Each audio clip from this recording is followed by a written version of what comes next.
ലോകത്ത് വണ്ടിയിടിച്ച് ആളെ കൊന്നാൽ പോലീസ് സ്റ്റേഷനിൽ കൊണ്ട് ലോക്കപ്പിലിടാത്ത ഒരേ ഒരു സ്ഥലം ഇന്ത്യ മാത്രമേ. ദുബായിലൊക്കെയാണ് എപ്പോഴും പിടിച്ചോണ്ടു. ഇൻഷുറൻസ് വഴി ബ്ലഡ് മണി കൊടുക്കാതെ പുറത്തിറങ്ങാൻ പോകും. ഇതാണ് സത്യം.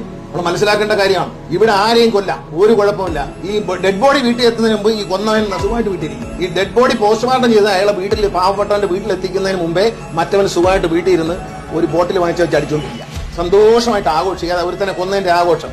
ഇതാണ് നമ്മുടെ നാട്ടിലെത്തി. അത് പറ്റില്ല, അത് പാടില്ല. നമ്മൾ നമ്മളോട് തന്നെ ചെയ്യുന്ന പല കാര്യങ്ങളും ജനങ്ങൾ മനസ്സിലാക്കണം.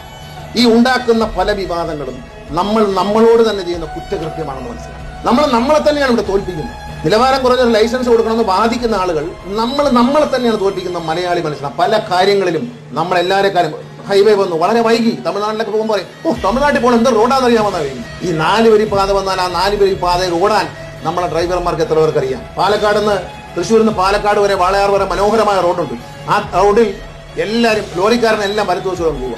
ലോറിക്കാരൻ വലതുവശത്ത് പോകുന്ന അങ്ങനെ പോകാൻ പാടില്ല, ഇടതുവശത്തേ പോകാൻ പാടുള്ളൂ. സ്പീഡിൽ പോകുന്നവർ വലതുവശത്തെ ട്രാക്കിലും പതുക്കെ പോകുന്നവർ ഇടതുവശത്തെ ട്രാക്കിലും പോകണമെന്നാണ്.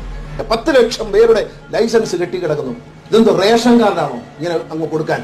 ഈ സമരത്തിൽ കൊല്ലത്തടക്കം, ഈ സമരം കൊട്ടാരക്കരയല്ല, പത്തനാപുരത്തല്ല, കൊല്ലത്തടക്കം ഈ സമരത്തിന് കൂടെ നിന്നുകൊണ്ട് ഈ സാധാരണക്കാരായ ഡ്രൈവിംഗ് സ്കൂൾ ഉടമകളെ ഇളക്കി വിട്ടതിന്റെ പുറകിൽ മോട്ടോർ വെഹിക്കിൾ ഡിപ്പാർട്ട്മെന്റ് ഉദ്യോഗസ്ഥന്മാരുണ്ട് എന്ന് വളരെ വ്യക്തമായി മനസ്സിലാക്കിയിട്ട് അവരെ ലിസ്റ്റ്